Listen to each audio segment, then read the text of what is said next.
Right,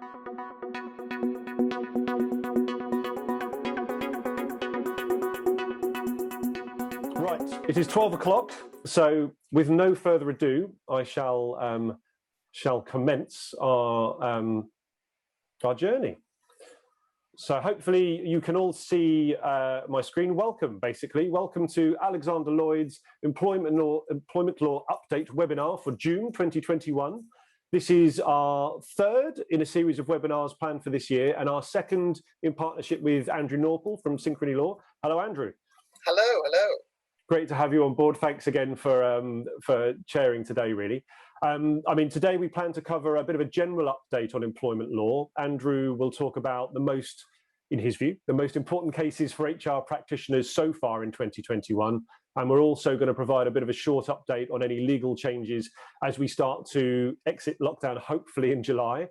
I appreciate those goalposts keep moving. As always, we're going to invite questions via the Q&A button at the bottom of your screen. So if there are any natural breaks, I'll pose some questions to Andrew then. If not, obviously we have the end of the webinar where we'll have some time for questions. But we anticipate that the whole kit and caboodle should last an hour. So hopefully that suits all of you.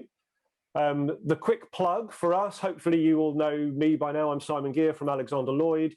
Here are the team. You've got myself, Damien Barnett, Theo Saunders and Danielle Rahl. We find HR people work in London, Surrey, Sussex and Kent. That's the very, very high level view. All shapes and size businesses. I think some of the people in the room today, virtually, we've helped in the past and look forward to continue doing so. But any questions about us, obviously, grab me at any time. And lastly, we are indeed the creators of the Talk HR UK podcast. It's a free to watch or listen to podcast that is made by HR professionals and obviously aimed at HR professionals.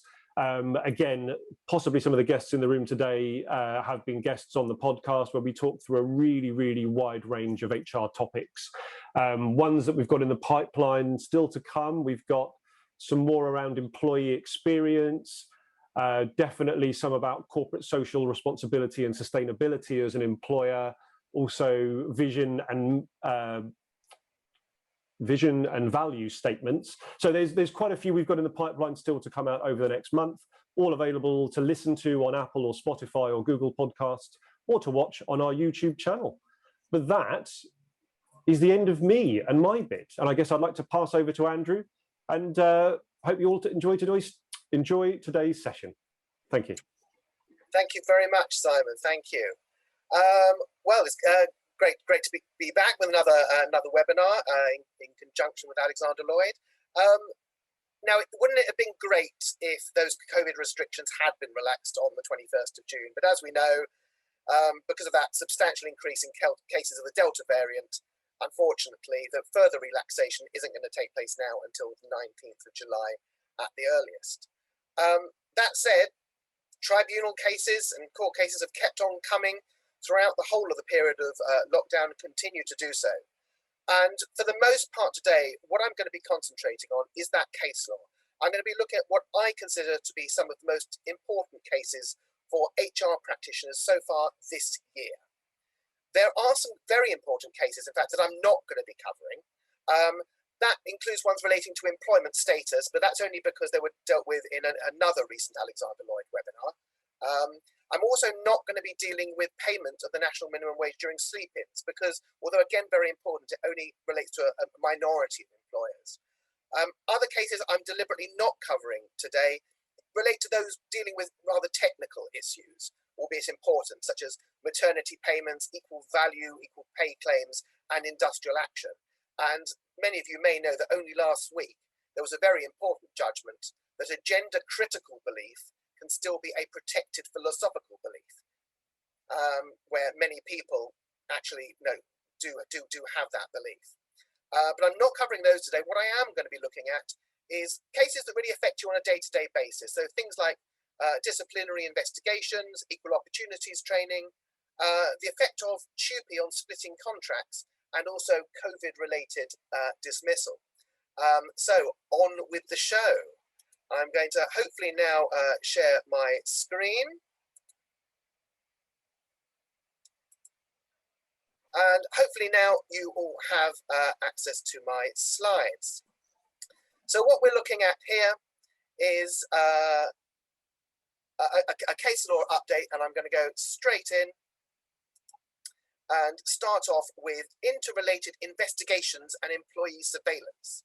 This is a case that came out at the beginning of this year and involves a situation where a number of people were being investigated for misconduct at the same time. And in particular, we're looking at Mr. Anderson, who was being investigated at the same time as 2 other employees. Now, he was dismissed for gross misconduct, and with a smallish company, as you can imagine, you're going to run out of people to investigate, hear the disciplinary hearing, and deal with any appeal. So what they did is they got 3 HR consultants in to investigate, and chair the disciplinary hearings and deal with any appeals. And these HR consultants got on with with everything, and in the end, Mr. Anderson was dismissed for gross misconduct, as were the other 2, and he went and brought a tribunal claim. And in the first instance, at tribunal, he succeeded on all grounds. Now, one of the grounds that he succeeded in was where the tribunal decided that it was a fatal flaw that a particular HR consultant who heard his disciplinary hearing actually had relevant knowledge from their role as an investigator in another person's investigation. Now, usually speaking, you try and keep things separate. One person is the investigator, another person is the disciplinary hearing officer. However, you can run out of people. And sometimes actually information that is dealt with in one investigation is relevant to another investigation and to another decision.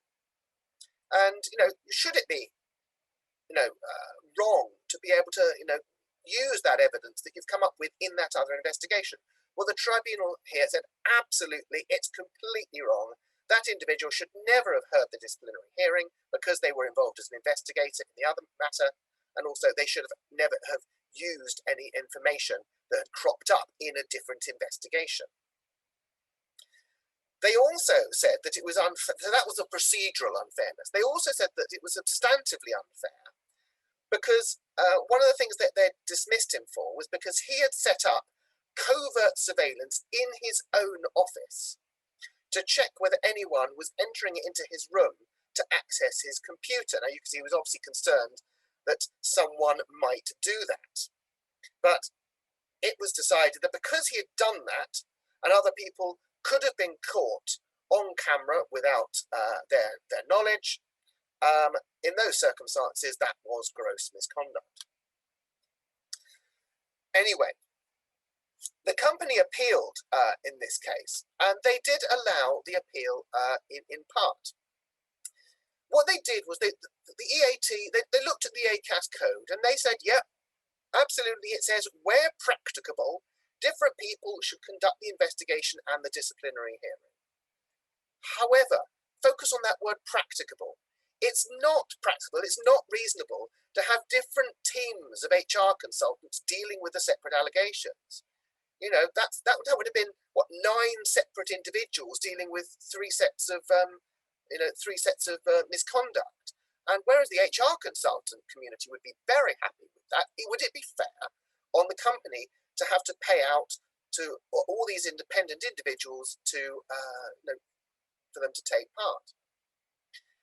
What the EAT also said is there is no need to have the investigation sealed off from each other. In other words, if something crops up in one investigation, there is absolutely no reason why it shouldn't be used in another person's case. You can't just close your mind to it and pretend it doesn't exist. And they said it's actually in the interest of accuracy and coherence for statements from one witness to be used in multiple sets of proceedings where relevant. And in this particular case, not only had the tribunal criticised the employer's use of one witness's evidence in Mr. Anderson's disciplinary proceedings, it actually refused to hear that evidence in the tribunal. And what happened is the EAT specifically said, no. This goes back to the tribunal in relation to this particular issue, and you must consider that witness's evidence. It is relevant. However, in relation to the surveillance, they did uphold the fact that it was unfair to dismiss for that reason. They said that there was a fractured relationship between the individual, Mr. Anderson, and the company. It had created a lack of trust there. Mr. Anderson was particularly concerned about people going into his computer and accessing stuff that was on there relating to personal information that that was there. He was quite a senior individual, and he had been using his computer for personal reasons. And there wasn't anything that was wrong in that regard. Now, normally speaking, we have a situation where the employer is the one doing the monitoring, rather than the individual doing the one, doing the recording, doing the monitoring.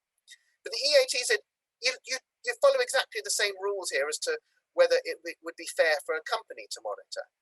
You need to balance an individual's right of privacy against the person monitoring's desires, their needs. And in this case, it was Mr. Anderson's desire to protect his personal information. And in this particular case, what should have happened is the tribunal should have attached weight to the fact that Mr. Anderson had only set up surveillance in his own office.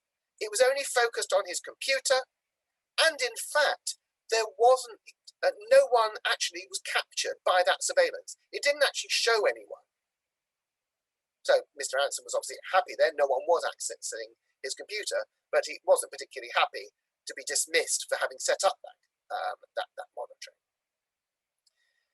There's a question here as well, is if an employer really does consider that monitoring or surveillance in any shape or form on the part of an employee is something that they should not be doing, should it be included as an example of gross misconduct in a disciplinary policy? That actually cropped up in another case, I think last year, when an individual was recording meetings on their personal mobile phone. And again, a question arose there. Should you include that covert recordings by an individual as an example of gross misconduct in a disciplinary policy? We all know that examples of gross misconduct aren't exhaustive, provided you put that statement into your policy, but might you want to put it there in any event? Something to think about going forward. On to the next case that I want to deal with today, and this is all about equal opportunities. Now, you may be aware that an employer will be liable for the actions of their employees where those employees have committed acts of discrimination. And most tribunal claims are brought against the employer. However, do remember that claims relating to discrimination can be brought against the individual discriminators as well. So, clearly there's, and awards can be made against those individual discriminators, normally injury to feelings awards. So, for the sake of both you and the individuals, we all would hope and wish that no discrimination takes place in the workplace, and therefore what we do is we put in place equal opportunities training in order to try and prevent that from happening. Now, sometimes the employee will commit an act of discrimination, and there is actually a defence for the employer in the Equality Act, which states that if the employer took all reasonable steps to prevent the harassment from happening, then they can free themselves from that liability. If you, as an employer, were going to try and rely on that argument, then then you'd have to have different legal representation between you and the individual, because there'd clearly be a conflict of interest. But I have only ever acted on one case where I was acting for the employer, and we actually raised that defence because the acts of discrimination were so horrendous that we didn't want to have anything to do with them. Fortunately, we were able to prove that they didn't in fact happen, but we just simply didn't want to be associated with them. In this case, however, the employer had already found out through their own internal investigation that the acts of discrimination had happened. What you had Mr. Galen, who was he identified as being of Indian origin, and he complained after he was dismissed that he had been racially harassed by a particular individual during his employment. And as you can see there, his employment only lasted for less than a year, from October 2016 to September 2017. Now, the employer carried out an investigation, and they found that the individual Mr. Pearson, had indeed made racist comments. Now, Mr. Pearson just called it racial banter. Now, let me give you an idea of what he said. He said things like, he said Mr. Galen should go and work in a corner shop. He had brown skin. He drove a Mercedes car like all other Indians, and he was also asked why was he in the country in the first place. Now, clearly those are acts of racial harassment. Mr. Pearson, however, he didn't think it was anything more than racial banter. Now, at the tribunal hearing, they, unsurprisingly, said yes, Mr. Galen had suffered harassment, but they said that the company could not rely on the defence that it was trying to raise, because Mr. Pearson had regularly made racial comments. One of Mr. Pearson's colleagues and two other managers were aware of these comments, but took no action at all, other than mildly rebuking Mr. Pearson. The company did have an equal opportunities policy, and also an anti-bullying and harassment procedure. And Mr. Pearson, the colleague, and the managers that pretty much did nothing, had all had training on that policy back in January and February 2015. So at the moment you're thinking, well, hang on a sec, surely they've had training. Why isn't that success working? Why isn't that defence working? Well, that's because the tribunal decided that the training was stale. It should have been refreshed. If the company, in order to rely upon the defence, needs to show that it took all reasonable steps to prevent the conduct, then a reasonable step would have been to have refreshed the training. The fact that this harassment took place in the first place is indicative of the fact that even though Mr. Pearson had had the training, he still made the comments. Even though the other individuals had had the training, they didn't report the comments to management. And the tribunal specifically said as well that the policies and training do not appear to have been very impressive, even for a relatively small employer.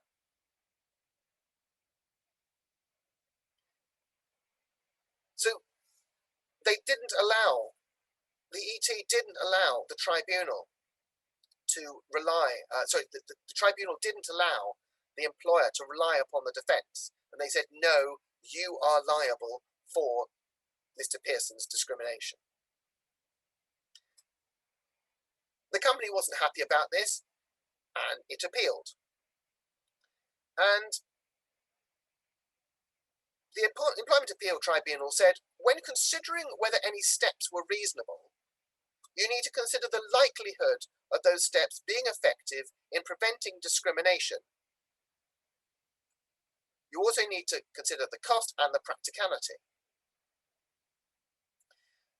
They went on to say that the tribunal had sufficient information to conclude that the past training was no longer effective, pretty obvious because Mr. Pearson made the comments and his colleagues didn't report it. And there was nothing to indicate, however, that refresher training would not have been effective. And one of the things that particularly caught the employer out here was the fact that immediately after the investigation, they provided Mr. Pearson with further training. So why on earth would they have done that if they didn't think it would have worked? Now, to be honest, that's what employers always do. After something like this happens, where you realise the training hasn't worked, you go and give refresher training because clearly your previous training doesn't work anymore. But I think it's going to be harder and harder to show, if you do that training afterwards, to show, well, you took all reasonable steps beforehand. And the EAT said, brief and superficial training, as it happened originally here, is unlikely to have a substantial effect in preventing harassment, nor will it have long-lasting consequences. In other words here, what they're saying is, get it right first time. Decent training, refreshed annually, we would suggest, to make sure that everyone understands what amounts to harassment, what amounts to bullying, and to try and avoid the discrimination, the harassment in the first place. And if it ever happened, a bride product would hopefully be that the employer could then rely upon the defence as well.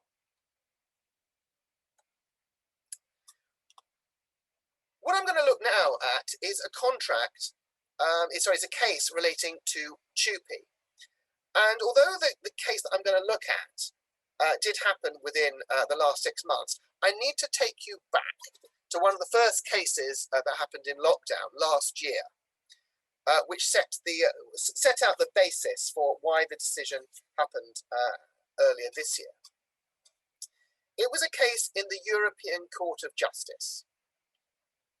And you're thinking, hang on a sec, we're not in the EU anymore. Why is that relevant? Well, where the ECJ made decisions, gave judgments before the end of December last year, before the end of the transition period, its case law will be binding upon the UK and upon the tribunals and the courts in the UK. So therefore, this case is still very much relevant. Now, in this European case, what happened was that the company was responsible for the cleaning and maintenance of buildings in Ghent, in the Netherlands. And Mr. Govertz was a project manager for all of the buildings. He oversaw everything for the whole contract.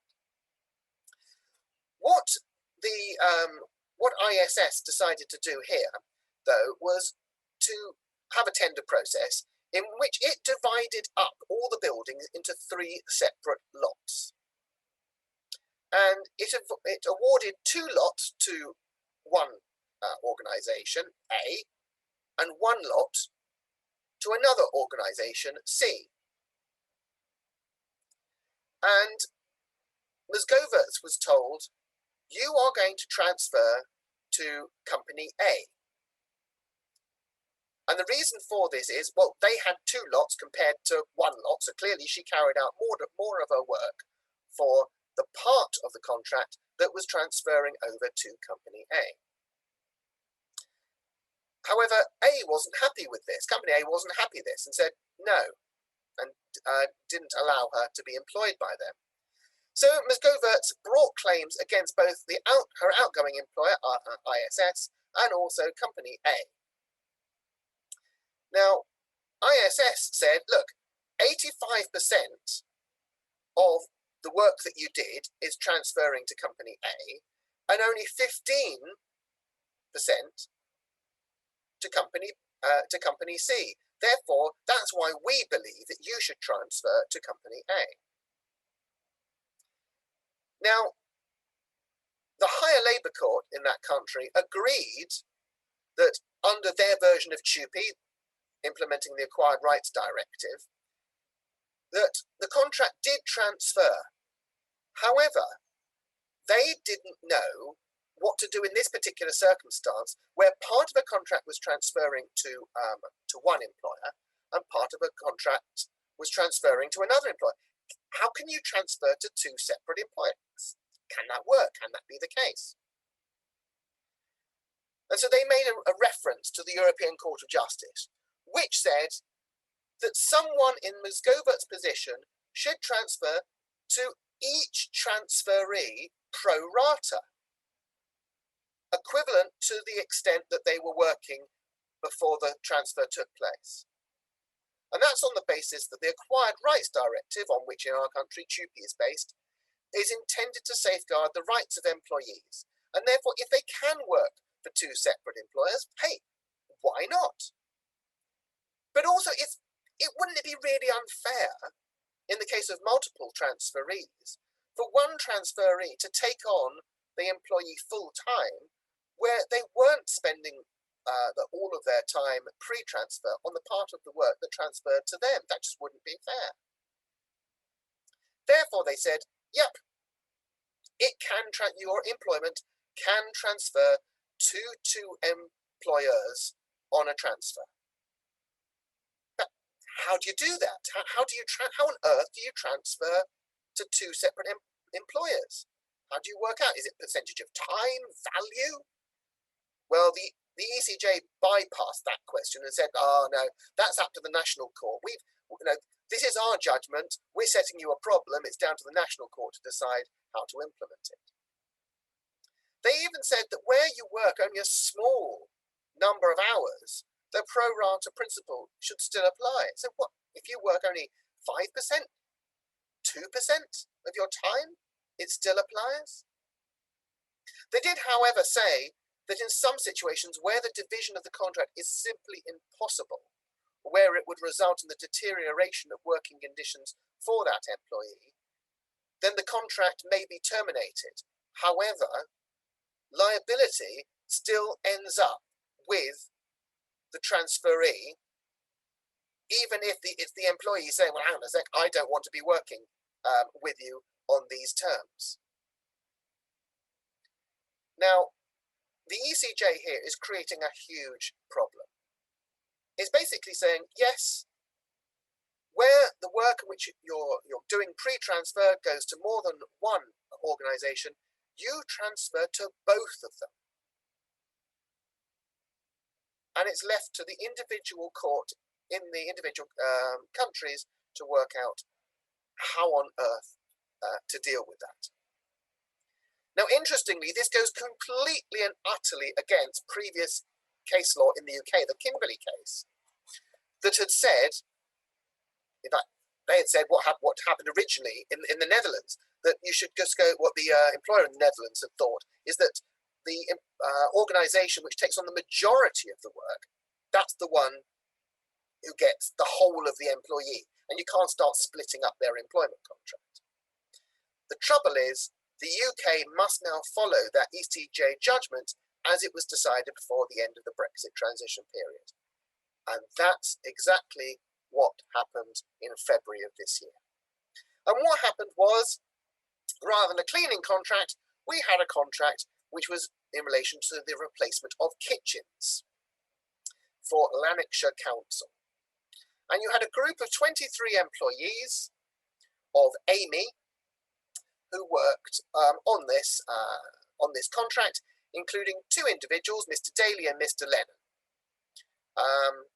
Mr. Daly and Mr. Lennon worked across, because of the nature of their role, worked across the whole contract. Most individuals also worked across the whole contract as well, in all different parts of North Lanarkshire. Although they were divided into two teams who had the full range of trades necessary to fit the kitchens.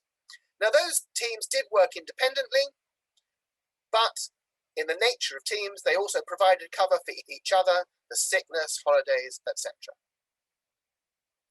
They had individual trades.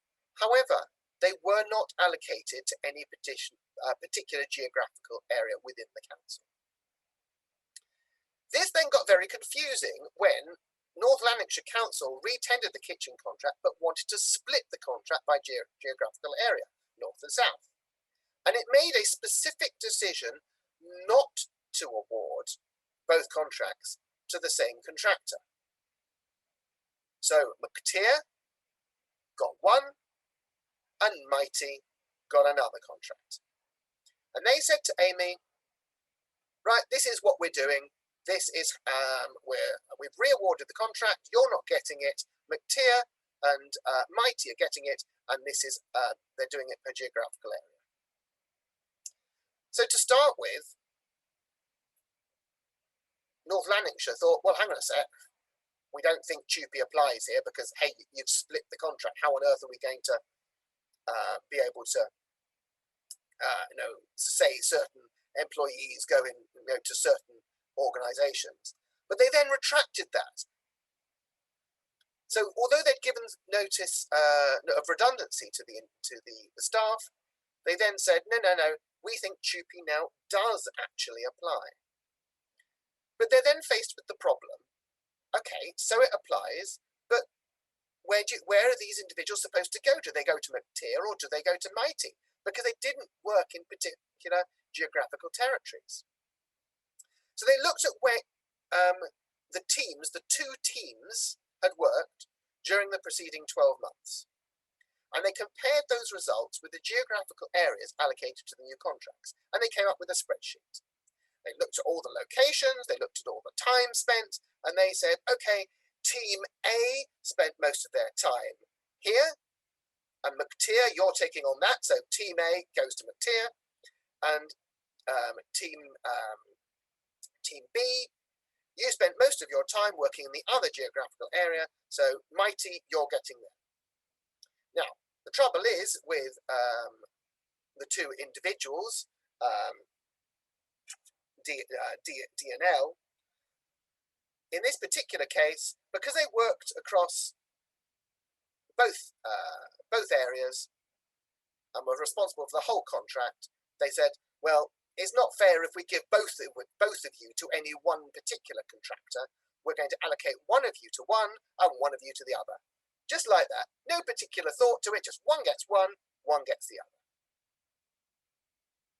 Well, McTeer and Mighty said, hang on a sec, we don't think TUPE applies at all. They refused to take on any of the claimants, and so they all brought tribunal claims. And the tribunal said, yes, we think there have been two service provision changes here, one to Mighty, one to McTeer, and they said, in the circumstances, Amy, you're not liable for anything because you haven't unfairly dismissed them, because TUPE applies, except they did find them liable for a failure to consult in connection with a transfer. Because, of course, to start off with, they said, you're all redundant, then belatedly retracted that and said, no, TUPE applies. The trouble was, who do you allocate? Where did the staff go? And McTeer and Mighty both appealed against the tribunal's judgment because they argued that Goverts applied. And Goverts hadn't been decided when the ET was making its decision. And the EAT said, yeah, there's no reason why we shouldn't follow Goverts. In fact, we need to follow it.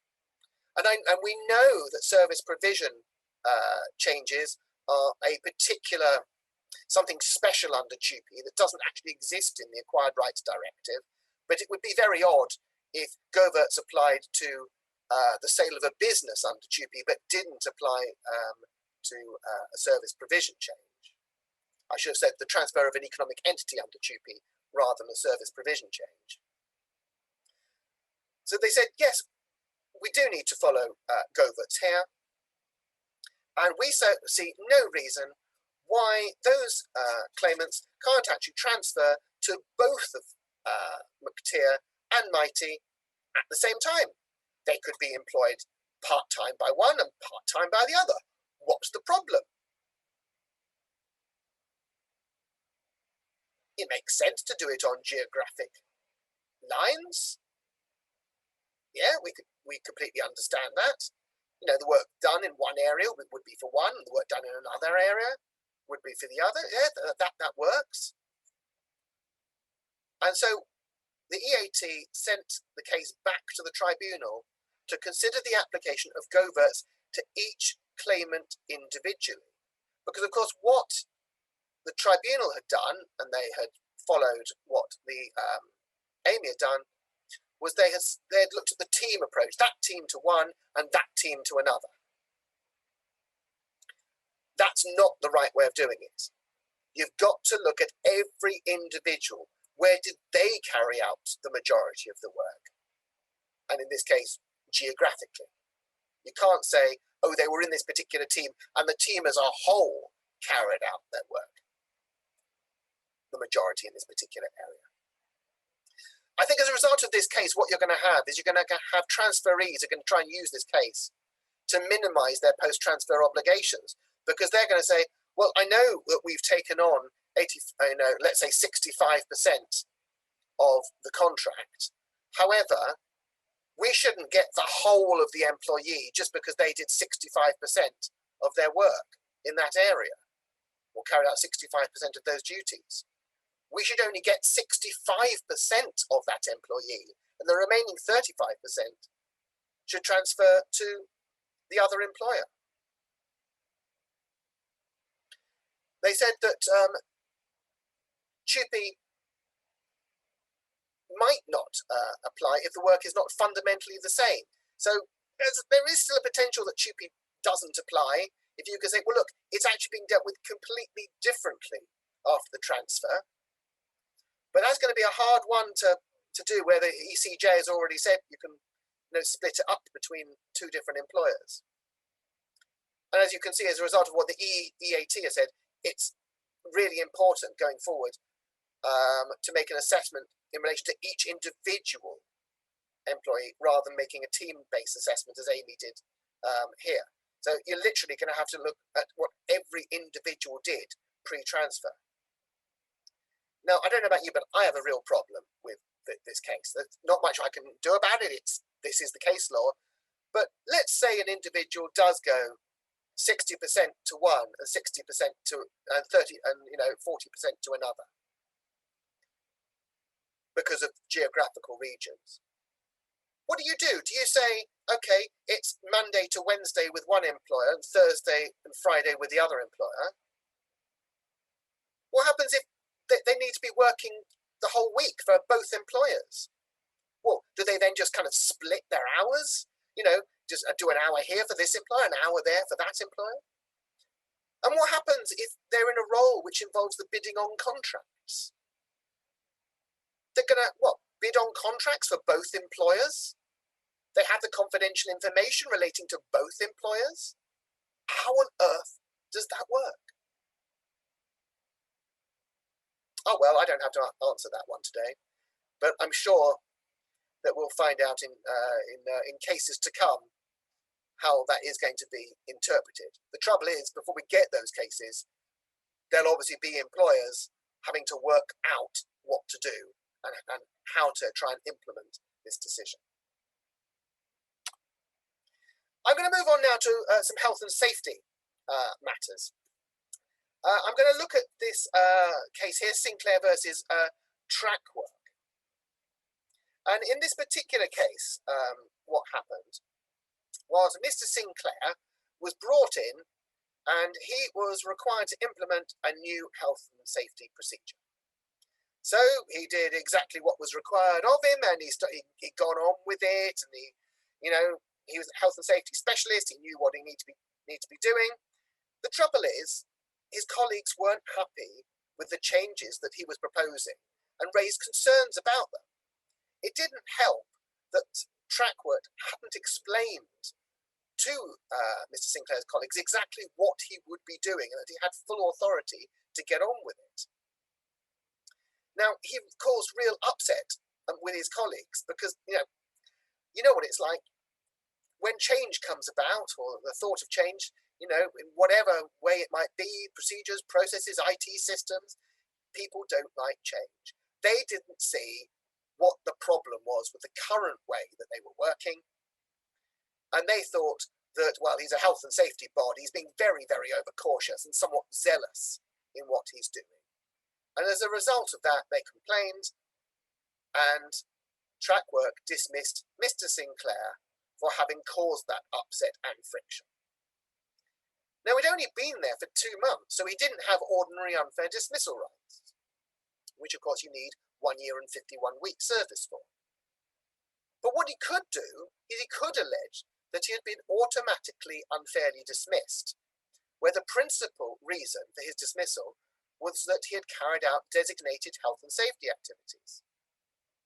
So he brought that claim, and the tribunal said, no, you'd upset the workforce due to the way in which you'd carried out your health and safety activities, not because of them themselves.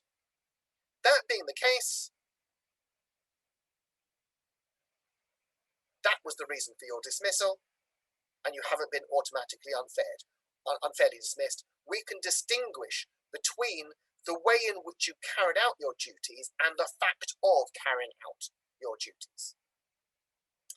Well, he appealed, and the EAT very recently, last month, upheld his appeal.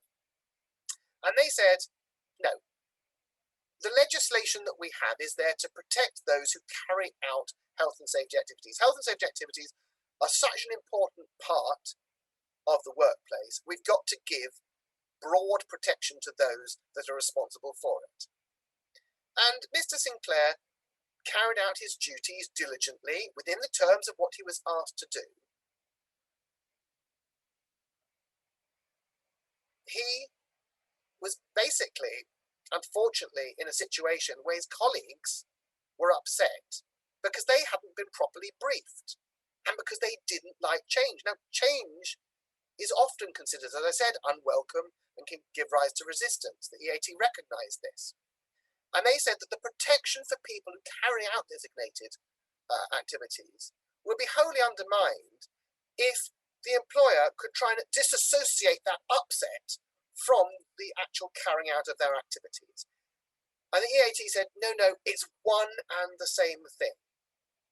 Now, if Mr. Sinclair had conducted himself unreasonably, maliciously, or had gone outside of his remit, then that would have been something different. But he carried out his health and safety activities completely and utterly within his remit.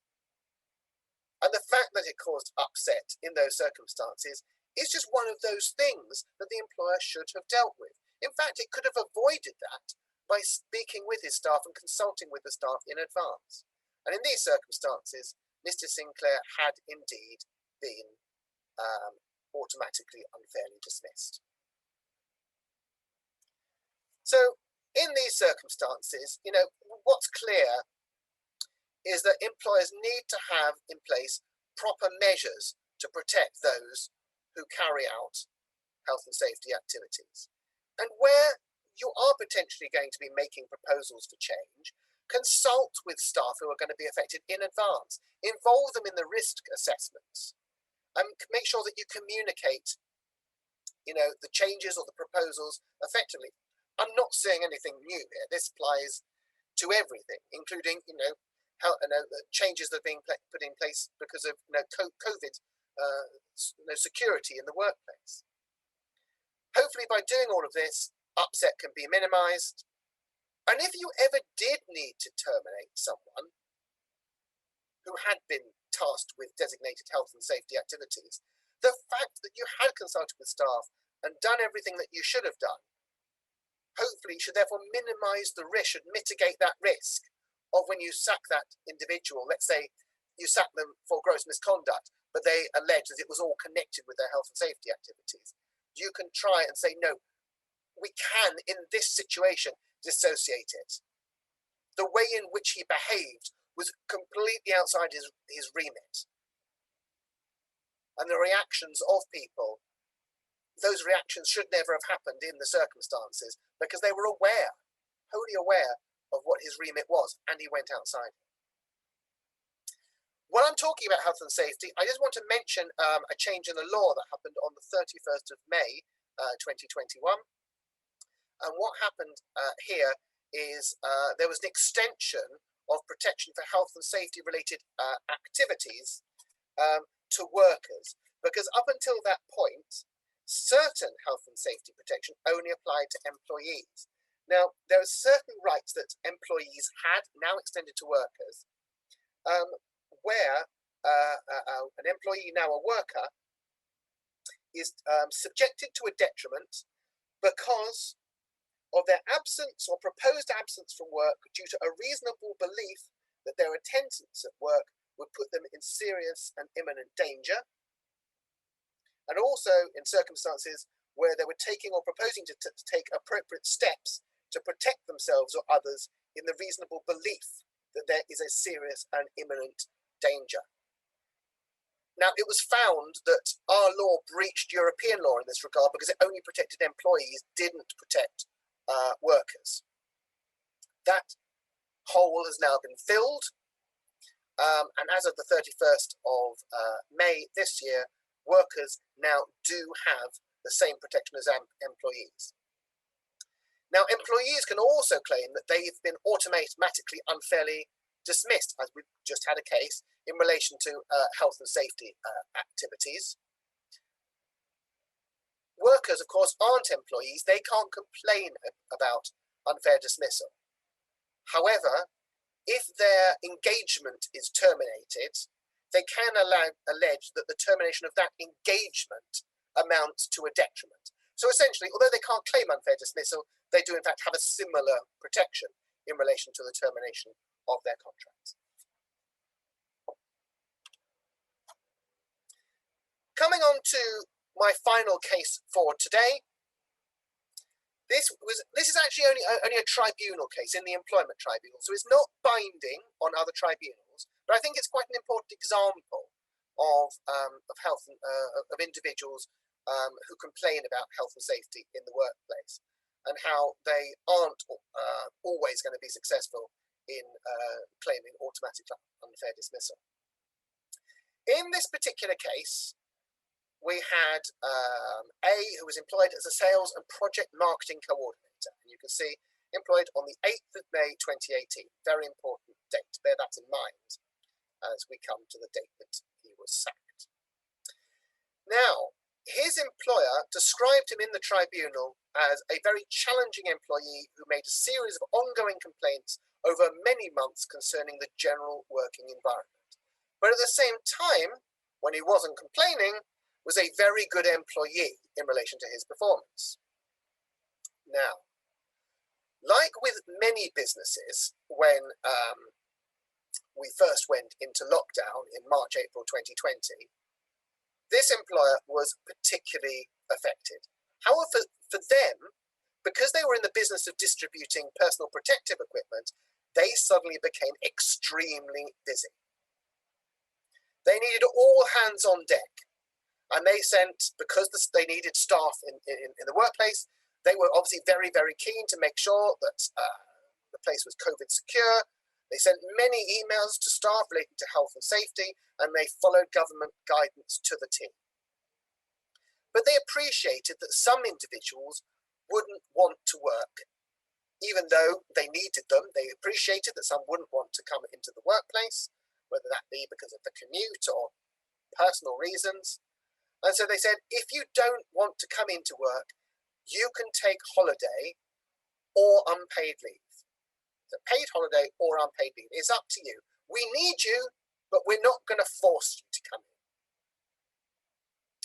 Now, this particular individual travelled into work by bus, and he went home on the 30th of March 2020 due to COVID symptoms, and he had to self-isolate.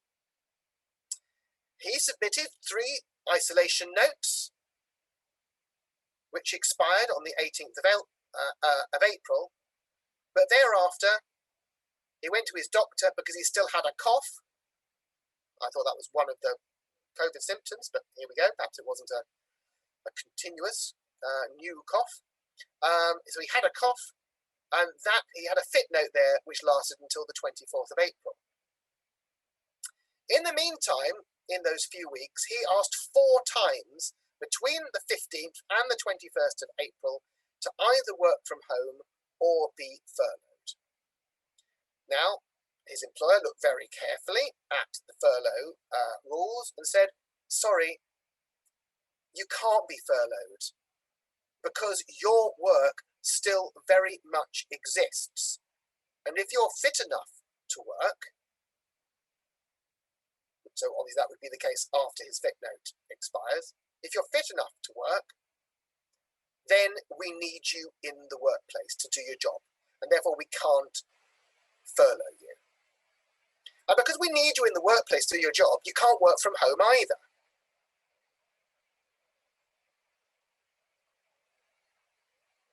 So in this situation, they got fed up with him.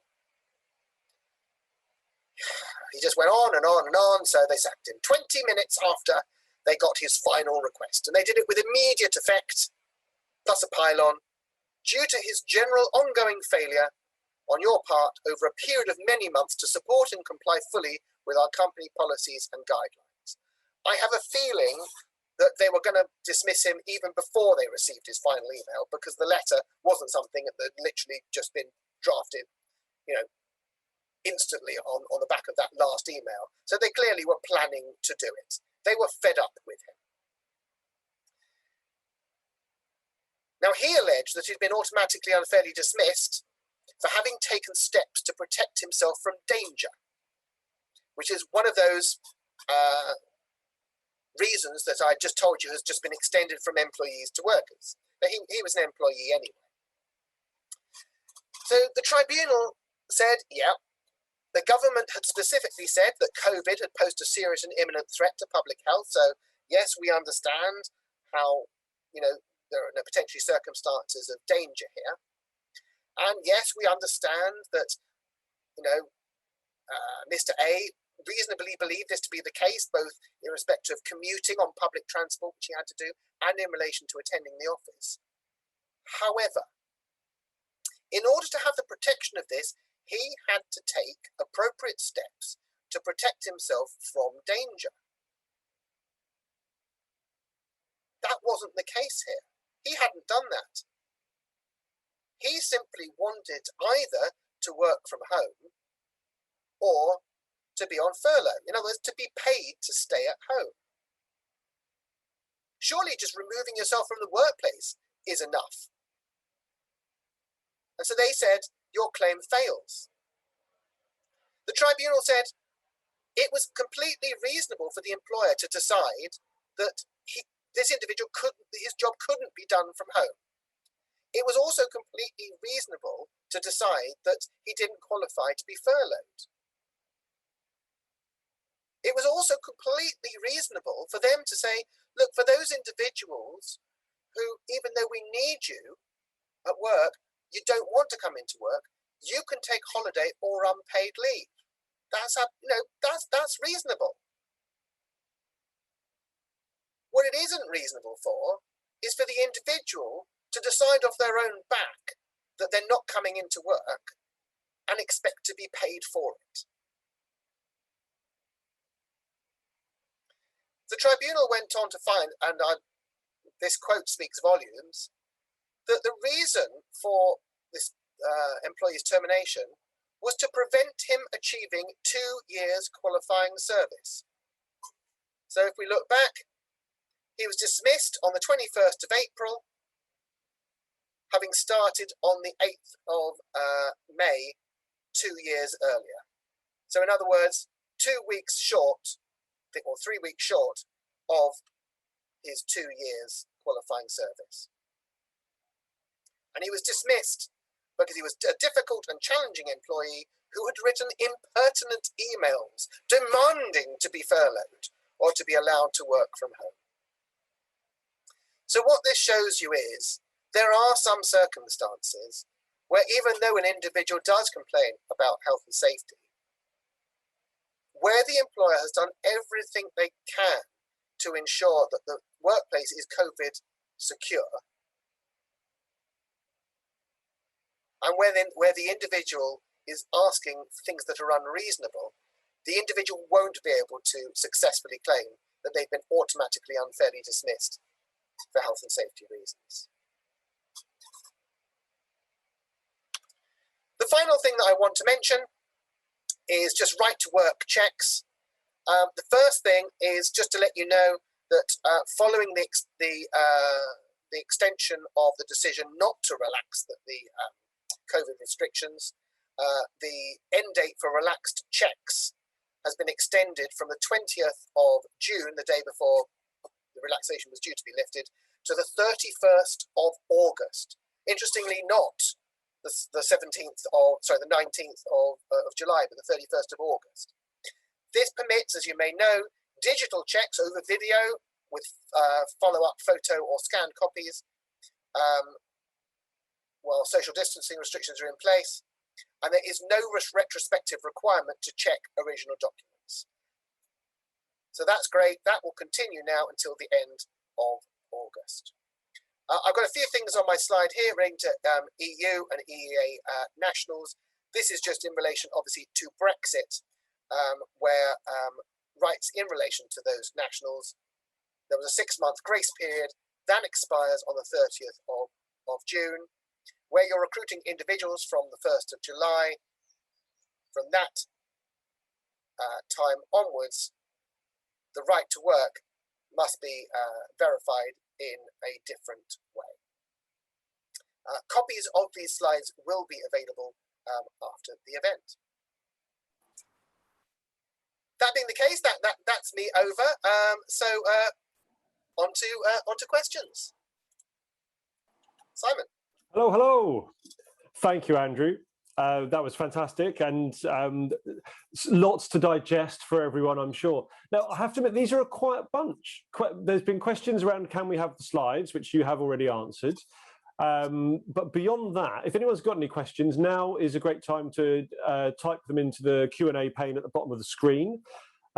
While you do that, I will explain a couple of matters while we're waiting. So one, we will very shortly today send you an email that will ask for some feedback, please. We would love your feedback. We would also love you to fill in these forms because it enables us to keep contacting you about these events and inviting you. So please do pop your details on those forms and return them to Rachel at Alexander Lloyd. We have also recorded the webinar. So we will send you a link next week after we've set up a little microsite, which again will have the slides and the recorded webinar available. And you'll be able to find that on the Alexander Lloyd YouTube channel.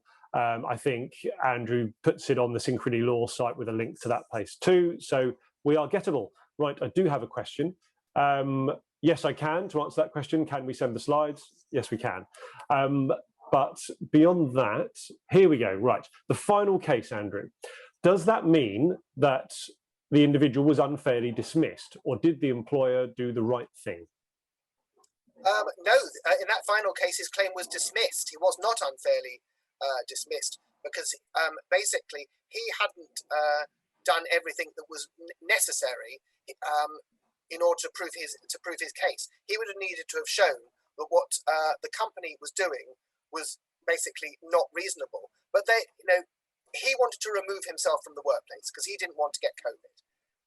The employer has said, it's absolutely fine for you to remove yourself from the workplace. We need you in, but you can. You can either take holiday or you can take unpaid leave. The trouble was he wanted to be paid for that, and he had no right to be paid for that. So what he was wanting went further, and so it was completely okay for them to dismiss him in those circumstances. Now, if it had been a straightforward unfair dismissal claim, clearly they followed no fair procedure, and so they would have been lumbered with an unfair dismissal. It would be unfair. But he didn't yet have ordinary unfair dismissal rights, so he couldn't rely upon that. He had to specifically try and get his claim into the legislation relating to health and safety, and he didn't manage to do it. So what I'm saying is there is leeway there to dismiss people before they get their 2 years service, because they don't then have the ordinary right to claim unfair dismissal. But you've got to watch out for claims for automatic unfair dismissal and obviously discrimination as well. Thank you, Andrew. Going back to the surveillance point in the first case, why was it considered sackable for keeping an eye on one's workplace computer? That's the point. It was found that was upheld as being an unfair dismissal. That particular allegation his camera was on his computer only. The relationship had broken down. He was trying to work out whether anyone was going to access his personal information. No one actually got caught by the camera because no one did. And in those circumstances, the tribunal's decision that it was an unfair dismissal for that reason was upheld. Thank you. And lastly, just relating back to the previous question, sorry, tag team. So the tribunal didn't consider the date for dismissal was to avoid the 2 years, if that makes sense. If we're talking about the very last case, yes, the tribunal specifically said the reason for dismissing him then was to stop him getting 2 year service. The quote that you see in the slide is a quote from the tribunal's judgment. They acknowledge that they dismissed him deliberately to stop him getting unfair dismissal rights 2 to 3 weeks later. And they said, fine, you can do that. The law only gives people ordinary unfair dismissal rights after 2 years. If you want to sack someone before that, that's absolutely fine, provided that you don't do it for health and safety reasons. And they decided that this wasn't for health and safety reasons. And obviously, you don't want to just be discriminating against someone. Thank you for clarifying. And thank you all for coming. It's been, I'd like to say it's been a pleasure to see you all. I mean, obviously, I haven't seen any of you, but it's been lovely to spend some time together virtually. Obviously, we'll keep running these. We've got a long-standing relationship and partnership with Andrew, so thank you very much for your time, Andrew. You've obviously done all the heavy lifting today. If anyone wants to get in touch with Andrew, I imagine you're imminently findable on LinkedIn, and you have the website, etc. Yeah, just go to the Synchrony Law website. All my details are there, and when the slides go up, you'll find my details there as well. Excellent. And equally, if you need me, I'm sure by now you know where to find me. Have a wonderful rest of the week and weekend, everyone. Thank you for joining us, and we'll see you all soon. Thanks very much.